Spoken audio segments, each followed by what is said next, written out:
Kenya, and we'll be talking about that. But let's look at those details as we get into things. There was an attack on targets across Iran on Friday by Israel, and they've been followed by 3 days of escalating strikes as both sides threatened more devastation in the biggest ever confrontation between the long-standing enemies. So here's a roundup of the conflict so far. Israel hit more than 100 major targets in Iran Friday, including nuclear facilities and missile sites, and killed senior military commanders and scientists. Satellite imagery showed significant damage to areas of the Natanz nuclear site, Iran's most significant nuclear enrichment facility, but the fuel enrichment plant appeared to be undamaged. A nuclear research center in Isfahan was also hit. Amongst those killed were senior military figures, including the Chief of Staff of Iran's Armed Forces, Major General Mohammad Bagheri. We also see that the commander of the Islamic Revolutionary Guard Corps, General Hussein Salami, as well as at least 6 Iranian nuclear scientists. Israeli strikes continued over the weekend and into Monday as the Israel Defense Forces targeted air defenses around Tehran and claimed they had gained control of the skies over the capital. Israel's military said it had hit more than 80 targets in Tehran since Saturday, including the Defense Ministry headquarters and missile launchers used to strike Israel and defend Iran. The Iranian Oil Ministry said Israel had targeted 2 fuel depots in the Tehran area. Iran has accused Israel of hitting civilian areas in Tehran, with the health ministry reporting that Israeli strikes had killed 224 people since Friday. Iran has also launched several waves of missiles at Israel since Friday, with Israeli authorities saying on Sunday that 14 people had been killed since Friday and 390 injured.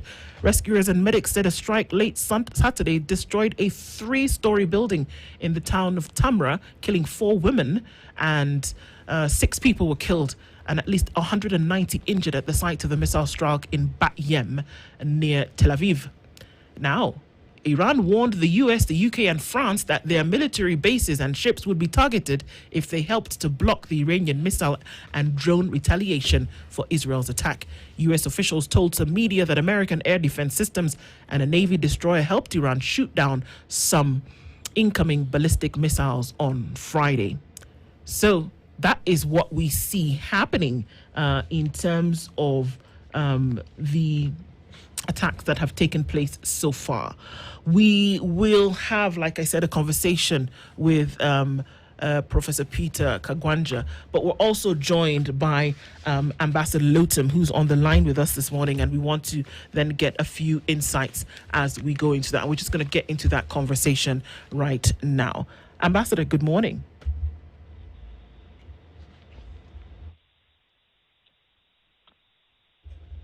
Hello, Ambassador Lotham, good morning. Good morning. How are you doing? I'm doing fine, certainly better than my family and other Israelis in Israel. That's to be understood. Of course, we can see what is carried around in the news, and we have a rundown of what has been happening between Israel and Iran. But to then be able to get an overview from you as to what this most recent issue is, and the attacks that we've seen since Friday have been devastating. But what is the current state of affairs, and where did this all escalate from? Okay, so let me try and sum up a very complicated, not event, it's a very complicated reality that has been going for, 30, 40 years from the 80s, late 80s. This is when, after assuming power, the mullahs in Iran decided to run for a nuclear program. And, of course, we remember that in the late 90s, when they built the Bushehr nuclear reactor, supposedly for peaceful purposes, and it so continued. Of course, we remember the 2015 agreement between Iran and the 6 powers to stop the nuclear program, which they violated, and then 3 years later, the Mossad brought 100,000 documents from Tehran and the surrounding, indicating that Iran is cheating. Now, cheating on what? The plan of Iran is to eliminate, and they call it so very straightforward, to eliminate Israel. The plan to exterminate Israel. So what we are doing now, we are eliminating Iran's plan to exterminate Israel. And Iran's plan to exterminate Israel has three components. One is the nuclear one, which we are dealing with now. The second is the rockets. Some of them managed to penetrate our air defense. That's the second component. And the third is terror. As you know, Iran has been supporting terrorist organizations in different parts, from blowing up our embassy in Argentina, other attacks in Europe, of course in the Middle East, but you feel it here. Don't forget, you feel it through Shabab, that's the axis of Iran, Houthis, Shabab, and from here you know exactly what follows. Houthis are being financed $100 million every month by Iran. So what we are doing now, we are taking care of these three threats. As I said, the nuclear, you very accurately described most of the targets that we were hitting from the Natanz centrifuge center, and then the conversion center in Isfahan, which turns the gas base back to a nuclear bomb, to a solid material, which you can do the nuclear bomb, the rockets. So Iran has been producing rockets to hit Israel, 2,000 kilometers range, but also 4,000 kilometers range that aim to hit Europe. During the initial strike, we took down most of the military leadership in Iran. That was the target, and that's a big, very clear difference between what we do, what we aim at, and what Iranians. Iran aims at our cities. As you said, Tel Aviv, Haifa was hit yesterday, not far from my son's apartment. Surrounding cities around Tel Aviv were hit, so they target cities.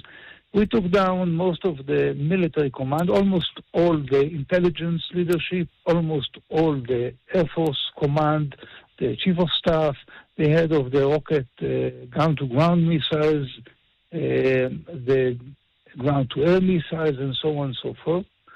And basically we control now the airspace over Iran. Of course, we can do much more. We don't, because we aim at military targets. And as I said, the aim of the strikes, of the operation, is to eliminate Iran's plan to exterminate Israel.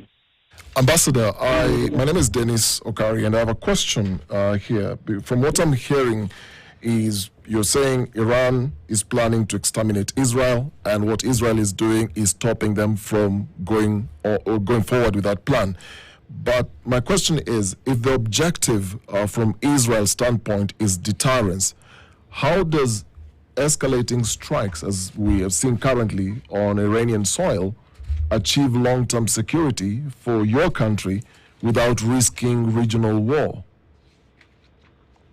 First, our aim is not deterrence, as I said. Deterrence comes before you get to action. Deterrence is something that we've been trying in the last 30, 40 years. You know, everybody tried everything, including, of course, the U.S. president in the last, 65 days. And he gave them 60 days to come to an agreement. I remember going back 15, 20 years with this critical dialogue that the European invented and thought that they can negotiate with Iran. The list of attempts is so long and tiring that I will not bother and bore you and your listener. But Iran keeps on cheating because of, very simply, they stated very clearly what the aim is. We don't have to guess. One of the biggest mistakes we did before October the 7th with the Hamas, we thought that what they say, they don't mean what they say. And we learned that we should listen to what people say, what especially terror regimes say. So when Khamenei, the spiritual leader of Hamas, of Iran, says the divine promise to eliminate the Zionist entity will be fulfilled, and we will see the day when Palestine will rise from the river to the sea, and that was a quote. So we take it seriously because, there's a ticking clock in the center of Tehran with a countdown, as they see it, to the elimination of Israel. So when you have intentions, one more second. When you have intentions, when you have religious, extremist, radical religious regime, and you have the means, and the means are critical here, the nuclear, we carried out the operation in the last minute before weaponization of the nuclear of the enriched material. So when you have the nuclear, when you have the rockets, when you have the terror, so it's not about deterrence, it's about taking them out. When you talk about matters to do with the nuclear discussions that are ongoing, the United States of America has been having discussions with Iran with regard to stopping the nuclear program in Iran. Don't you think that the attack by Israel in Iran is making that conversation all difficult? As I told you, everybody is so tired from these attempts in the last 30 years. You just have to dig a bit into, with the help of Dr. Google, he will help you, I'm sure, to see the long list of negotiations with Iran. And don't forget that only a couple of weeks ago, the International Atomic Energy Agency in Vienna declared that Iran is hiding their nuclear program. That was almost in the consensus in the IEA. It was not Israel. We are not members of the board of the IEA, right? There are many other countries, until last year also Kenya. So they stated it very clearly. President Trump gave them a long and a big credit to try and come to an agreement. But at one point, we keep talking. We've been talking for, as I said, 30 years. And the only thing that happens is that they move from 3% enrichment, or enrich uranium of 3% to 60%.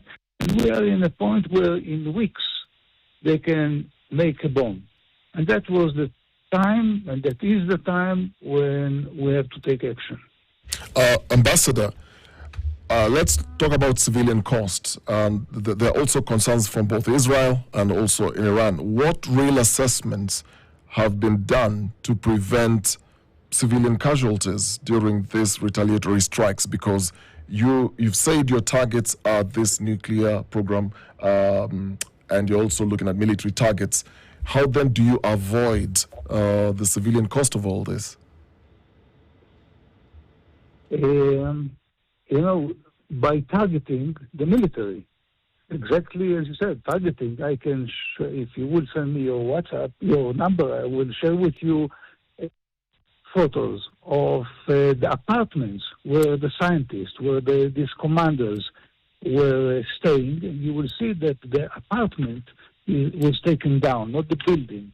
And at the same time, I will share with you pictures of buildings in Israel that were completely destroyed. Why? Because the Iranian rockets aim at the cities, not at an apartment in a building. That's a big difference. And as I said, we fully control the airspace of Iran.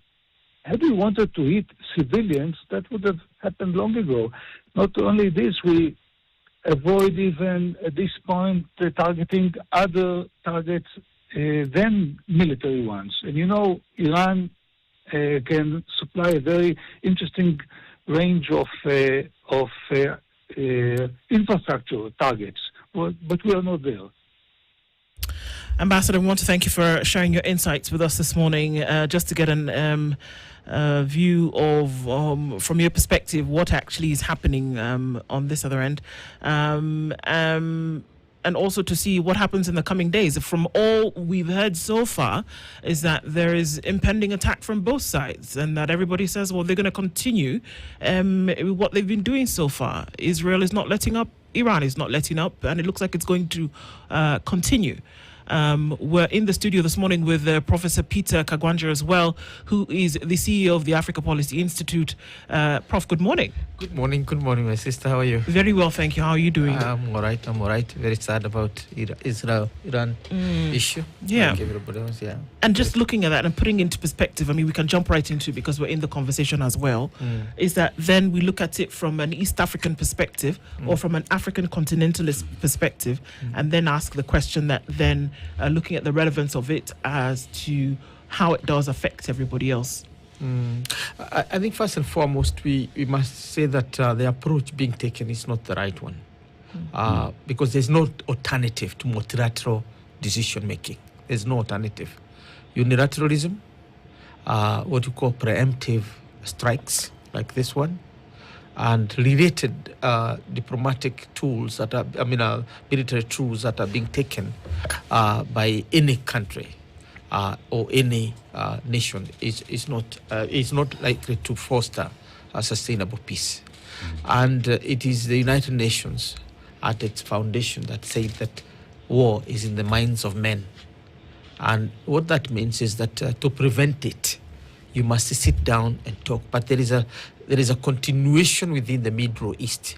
And by the way, by all sides, to put themselves in a situation where you feel that you are facing an existential crisis. And therefore, any development is conceived within that range. Obviously, because of the wars in the 1960s and 1970s in the Middle East targeting Israel, Israel itself has been in that state of feeling that it is really being obliterated. There are quite a number of countries. Pakistan has nuclear. North Korea has nuclear. India has nuclear. South Africa had nuclear until 1994 or thereabout, when they were removed. Actually, it was helped by Israel to get nuclear. Israel itself has nuclear.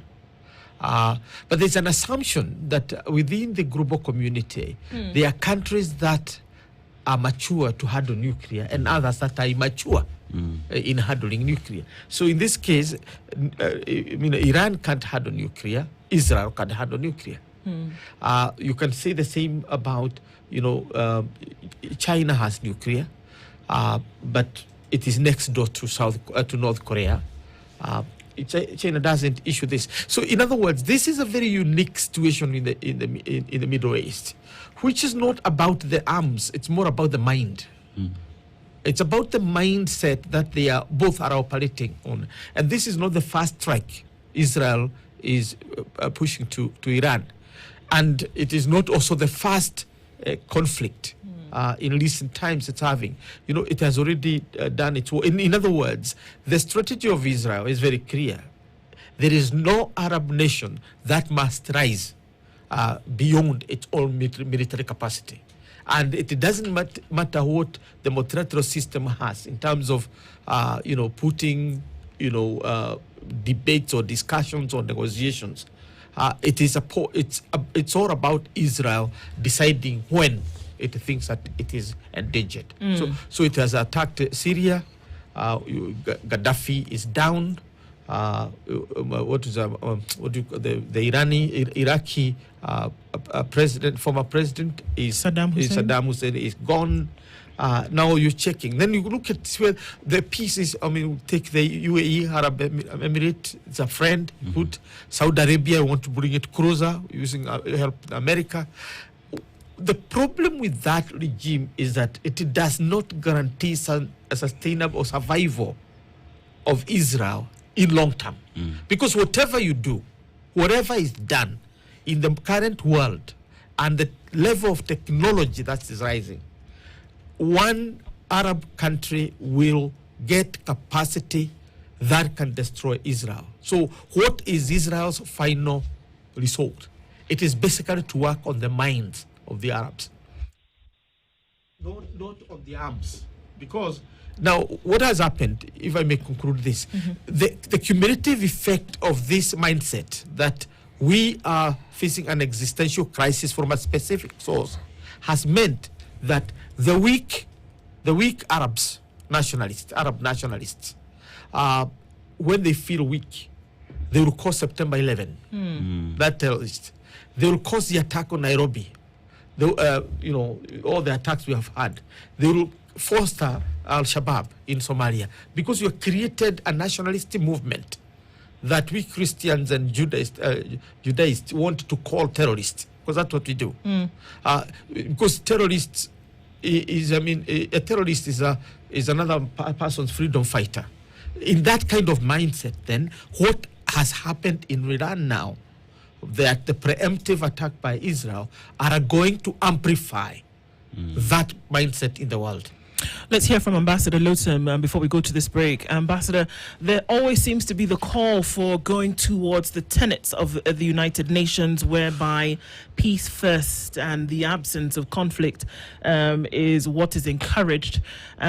Also, we've seen from Prime Minister Netanyahu that, Israel is ready to go things alone, almost from an isolationist point of view, if required or if necessary, based off of Prof's sentiments just a few minutes ago. What are your thoughts about, if we need to go it alone, we'll go it alone? Prime Minister Netanyahu, again, has not been shy about those sentiments. Your thoughts? My thoughts, but before, I want just to comment on my good friend professor's a few words. One, Iranians are not Arabs, but I'm not representing Iran, but still. And if I follow this line of thinking, then if the weaks, as the professor calls them, get the motivation to effect terror and devastation, then what? We should give them more power, so that will make them more peaceful. This is the logic behind. Now, with the international community, as I said, everybody can Google the long, tiring, boring almost list of attempts by everybody, the peace-loving nations. And I can think of a few countries in Africa that were sitting on the board of the IEA that could have taken, maybe they have the power they had the power to convince Iran to make a turn. But at the same time, these countries can't change the mind of terrorist organizations that are around you here in East and West and South Africa. Now, yes, if there is a need to go alone, we go alone. I mean, we were alone, just to remind you, in the Second World War, we were alone. It was another extermination plan that was executed. Why? Because people thought, no, these are only talks. They don't mean it. So, thanks God, we have the means to take out all those who say, but back their sayings by two. So I agree with 50% of what the professor said, that it's the mindset. But when you add to a mindset also the critical weapons that they can use, then that makes it a perfect execution plan, and we are taking it out. Ambassador, I want to thank you for being on call with us this morning as we continue this conversation. Thank you so much for doing that. We're going to take a break at this point, and at 26 minutes to 9 o'clock, we'll come back and we'll continue as we discuss how this then comes and affects us right here where we are. Don't go away. We'll be back right after this. When you see war, it's a manifestation of long-term war. And this is not about a decade. It's about a century or more, culminating in what happened in Germany and so on. So when you're looking at Iran, don't think about this is something that should have been prevented. There must be a total change of mindset and more confidence in the system that we have. So what does Israel's attack on Iran show us about the world we are living in today? It is telling us that there is no trust. We are. It's what Donald Trump calls America first, meaning it's all about our small nations, wherever they are, that we cannot count on the international system to protect us. And that's why Ambassador Rotem is saying that you go to Dr. Google and look up and see how many times Iran has promised this and this. But I think the main issue that should come up now is that the larger context of this war between Israel and Iran is basically Palestine. There's nothing else. It's Palestine. What is going on in Palestine? The killing of civilians, and both in Israel by the attackers, and also by Israel itself bombing homesteads or homes of ordinary people in Palestine. That rancor, that anger, that fury that is coming from there is what has made many Arab or Middle East countries that are either Muslim or of Arab orientation to basically begin to come up with rhetoric, the kind that you get from Iran. Because Iran is the strongest military power in the Middle East by virtue of its victory over Iraq. And it's a war. It's really a battle-hardened kind of a country, And so, when Israel targets Iran, this is the final frontier in its war in Middle East. As I said earlier, it has finished Libya, which was a major threat at the Muammar Gaddafi. It has done with the Assad regime in Syria. This is the other enemy. It has managed to make peace with the UAE, Arab Emirate, and also make peace with Egypt, another major power, and make peace with Saudi Arabia. Now, Iraq is down completely, and what remains? So this is really the final frontier in Israel's war against its enemies. And this is a continuing war from the 60s, physically, but long before the 60s and when Israel was born. What is the casualty? It is two-state solution to the Middle East crisis. That's the casualty. Ideologically speaking, there is the aspect that Iran sees itself as the leader of the Islamic resistance against Western imperialism and Zionism, as well as undermining Israel strengthens Iran's position as the leader of the Islamic and Arab world. And if that is the case and all the negotiations that are happening, what exactly does Israel's attack in Iran due to negotiations that are ongoing with regard to even the nuclear program are being stopped by Iran? Well, that you can call them, dead and buried now, because there's no. In the first place, there will be no. Iran will have to now reorganize itself after that decapitation attack, because what Israel has done is basically to decapitate Iran by killing almost all its leadership, and I think it's falling short of. Taking out the president, Khomeini, and others. From the look of things, it seems to have that capacity. So countries don't attack others without knowing what they're up to. But I think we are living in a world where state is not the only actor. And I think this is what Israel need to learn, that the state is not the only actor. And in a number of cases, the non-state actors have become more important and more powerful than even individual.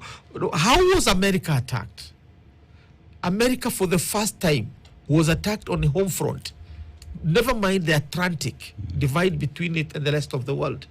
In one morning, not at night, one morning, as people were going to work on September 11, and thousands and thousands of Americans fell.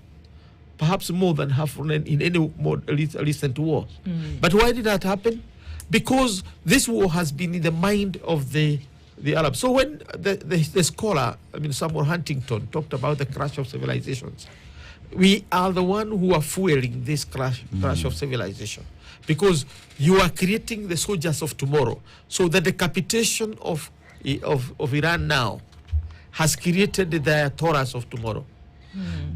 So I think there is no alternative to negotiations in our world today, because the alternative to it would be a world of the mighty, those who have the might dominating, and those who don't have the might basically succumbing. And that humanity has moved almost 2 centuries from that. That was what decolonization was about. That's what creation of Israel was about.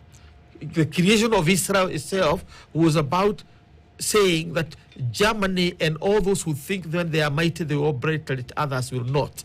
And that's how the world now arrived at the idea that we need, Israel as a nation and as a state, and we need Palestine as a nation and a state. Before 1948, there is no Israel in the map of the world. So that is where we are. Prof, let's just circle back and bring this home. Where should Kenya align? Because we have relations with both countries. One, or is it a question of it's not our war, why should we care? Two is, why should this concern a Kenyan? Yeah. So one, where should Kenya align? Yeah. And two, why should we care here in Kenya? Now, I have said this again and again, that the safest ship home for Kenya is to stick to our national interests. And our national interests are spread between the two countries, Israel and Iran. And therefore, the only thing we can do as Kenyans is to stick to the principles that govern the world. And the principles that govern the world is that unilateralism, in all its guises and manifestations, cannot be condoned. Two, war is never a solution to any situation anywhere in the world. It might be for the meantime because you are strong, but tomorrow the weak will also become strong. What is your safety? And therefore, as Kenyans, we have no alternative but to just stick to the principles. So if I was in State House now, I would now be looking at all the books that we have agreed upon from the time of the League of Nations to now the United Nations, and what the African Union has decided on this kind of matters, what our negotiations within IGAD and the East African community about these principles governing relations. And then you stick to them without any compromise. Whether they hurt Israel or they hurt Iran, then you stick to the principles. If you go out of that and start listening to your whims and your emotions and the books you read, whether they are the Rig Veda, the Confucian manuscripts, or you're reading the Bible, the Quran, or whatever book you read, forget about the books you read and the forum you attend to worship your God. Remember, this is a world in which we are living, and where we have all manner of beliefs and ideas, and therefore it is about us as humanity and what principles have we chosen for ourselves to govern ourselves. That's where Kenya should be. Now, obviously, we must, as Kenyans, brace for a very hard times, because Iran is one of the major sources of energy, particularly the fuel energy, fossil energy. So that we must brace for, and therefore the market is going to shift a little bit. Now, two, we must brace for the fact that the desperation within the Arab world is going to intensify militarism, particularly what we call terrorism. And the Al-Shabaabs and other forces are going to be emboldened. I can hazard to say new ones are now going to emerge. Because if a country like Iran feel defeated, then it is going to take the guerrilla mode. What does guerrilla mode in this kind of a setting mean? It means more and more terrorism. I don't know whether... And do you mean terrorism to friendly countries or terrorism... No, Kenya is a friendly country to Iran. To Iran. It's a friendly country. Kenya is a friendly country to Israel. Yes. Therefore, they will kind of export their conflict into our neighborhood. That's why the American embassy was attacked in 1998. 98. That is how the Kikambara and other hotels, that's how, Norfolk Hotel were attacked here in Kenya. Until very, very recently, when Al-Shabaab now brought in our localized regional Horn of Africa conflict between us and Somalia. We were not attacked because we were. If you remember the debate, it was about telling the Americans and the Israelis to repair us, because we are simply collateral damage. That's what we have been. And therefore, we are going to continue to be collateral damage. Why? Because we have attracted a lot of investments that are of Israeli nature. Now we have the French multinationals. Remember, the also economy is globalized. And the globalization of the economies mean that Kenya, as one of the favorite destinations of investments, is basically, a soft target. So what should the approach be? The approach for us as a government of the Republic of Kenya is essentially to be as, I would say, as beyond reproach as Caesar's wife in regard to sticking to international principles and defending them robustly. We have no alternative. Now, unilateralism, either by Israel or by Iran, is not something that can be condoned. Because if Kenya feels today that we are strong and we send our missiles to Djibouti because it is weak, what is the future of peace in the Horn? If that's how we begin to act. Or Ethiopia feels that it has a huge military, therefore it can then overwhelm Kenya, and they come coming from the north rolling to the south. What does that mean? And do you think that's going to happen? Because we have the latest, where there was an expose on Kenya's arms in Sudan war. Yeah. We don't seem to be doing so well when it comes to the geopolitics, regionally speaking, how we align ourselves, going back to the books, like you're saying, let's look at our standards, our interests.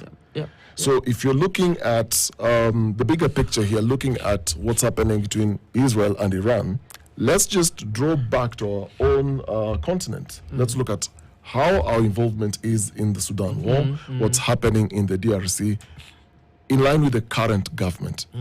Do you see there's a concern there? That's why I'm saying so strongly that we need to stick to international principles guided by our national interest as Kenyans, not the other way around. Because our national interest, interpreted narrowly by our regimes or the rulers that we have, might actually appear, like they are leaning towards one side.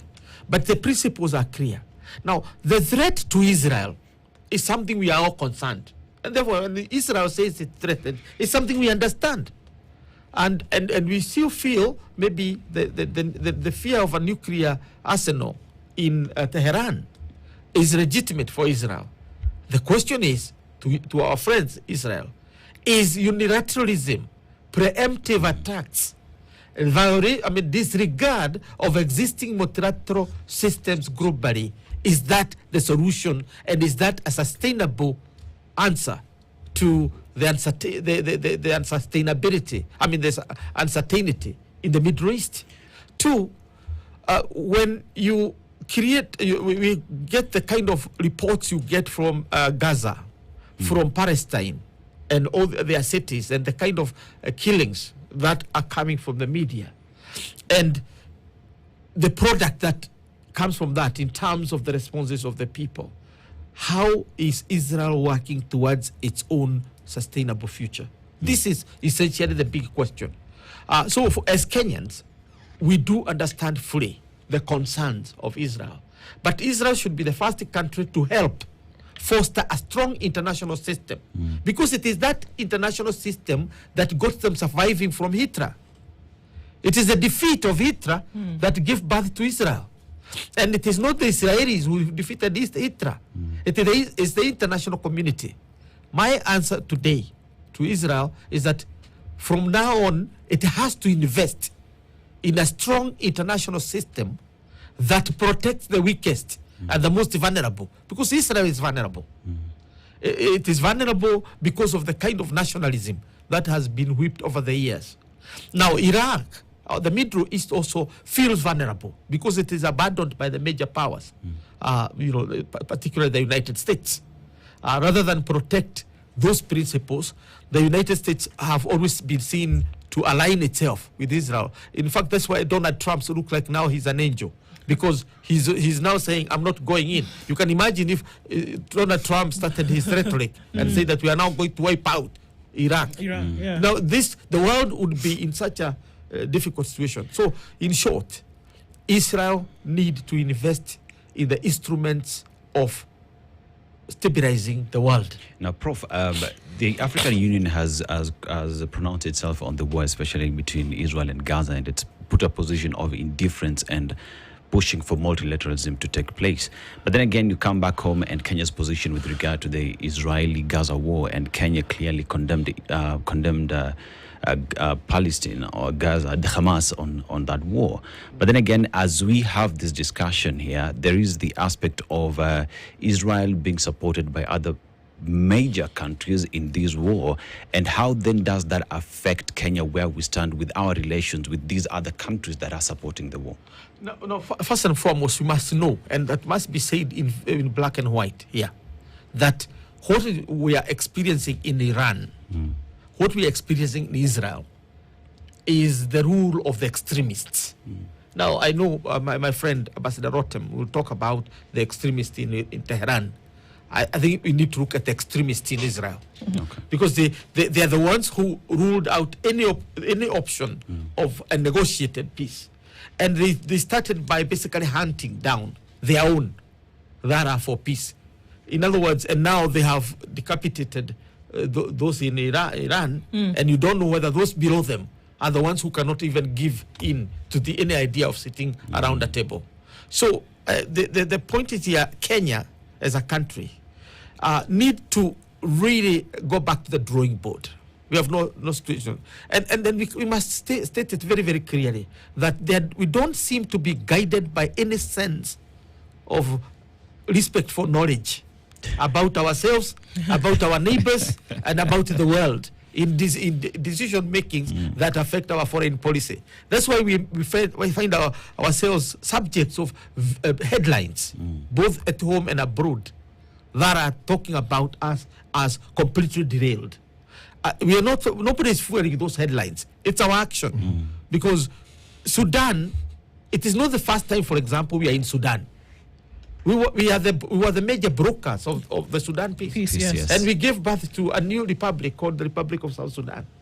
And that did not affect us, and nobody said that we went wrong. Why? Because we followed the principles of the African Union, IGAD, and we were just facilitators. Therefore, we have become what you'd call an anchor state.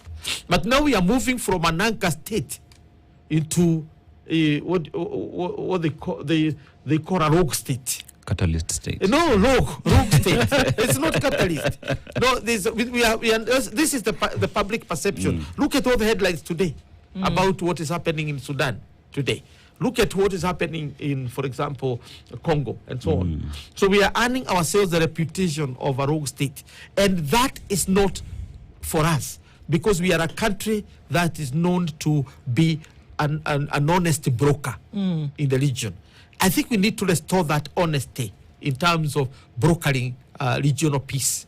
And this applies to the Israeli-Iran. It is moments like this when countries like Kenya stand up.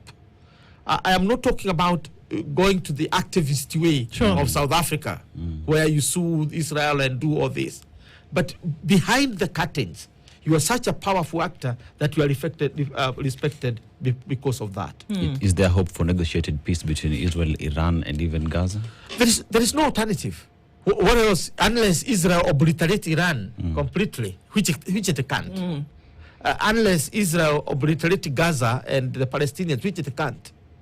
Because if the world was able to, if Hitler and his followers were able to obliterate the Israelis, then they would be long gone. The Russians, particularly the Romanovs, were on the Jews. They tried to obliterate them. We read the scriptures, the Bibles and others. It's all about trying to exterminate Israel. Was Israel destroyed? No. It has come back. So will Iraq be destroyed? Will Iran be destroyed? No, they will all survive. The only alternative we have is to walk back to a multilateral system where we operate on the principle of collective security, not unilateralism and preemptive attacks. Indeed.